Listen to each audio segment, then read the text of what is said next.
Okay, so now that the hood's up, we're gonna open up the radiator cap. You wanna make sure that it's cool to the touch. It hasn't been running for a while. Could still be under pressure, so make sure you're wearing gloves and eye protection. Open it up away from your face. We'll set the cap aside and we can continue. So we're under the vehicle, we found our petcock. Obviously we still have our safety glasses on and hand protection. So now that that finished draining, I'm just gonna close up this petcock. So we're gonna remove this push clip right here. You can use some cutters or whatever you've got. You've got a 10mm here, and you have another push clip located out front. We'll grab that 10mm first. Okay, plastic's gonna come down a little bit. So let's remove the radiator hose from the radiator. So squeeze that clamp. Try to get it down the hose here. Keep in mind that coolant is going to come out of this, so make sure you have your bucket and of course some eye protection.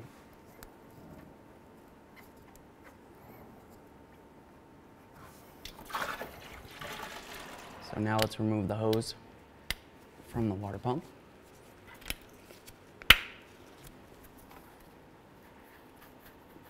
Just going to use this pick to try to break the hose free.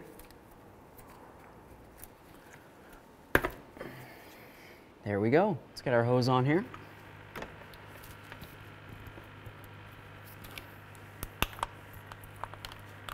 Okay, we're going to put on the radiator side next. Let's get the hose up on the radiator here.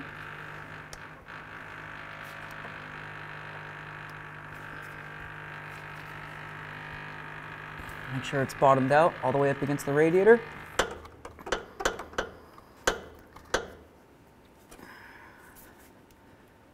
Give that a nice tug. That feels good. Just clamp up there as well. Okay. I'm just going to unlock this. There we go. Make sure it's around. I'm going to put it up a little further. Perfect. So we're not super close to the edge, but we are up there, and we're definitely over the bump on the water pump. So it's time to get this cover back up on here. Got a little screw, a bolt, got a little push clip. There's going to be another one that goes in the side right here. There it is. And we're just going to tighten up that 10. Okay, so it's time to fill the cooling system. One of the best ways to do that is with something like this. What this does is it creates vacuum inside the cooling system, and it's going to help check for leaks. If you notice that your gauge goes down or it starts dropping pressure, you probably have a leak someplace. You might have a clamp loose or something like that. If it holds pressure like this is, you're doing all right. I like to let it sit for a couple minutes before I pump a little coolant in there.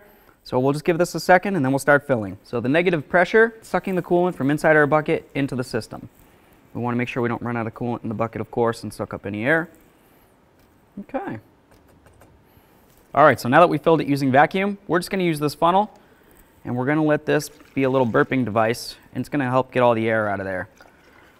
So we'll go just like that. Now you can grab your upper hose, give it a couple squeezes. You can see it working out some air, and that's going to continue happening. What we need to do now is run the vehicle and wait for it to finish burping out all the air, and of course wait for the cooling fans to turn on. So now we're just going to run the vehicle.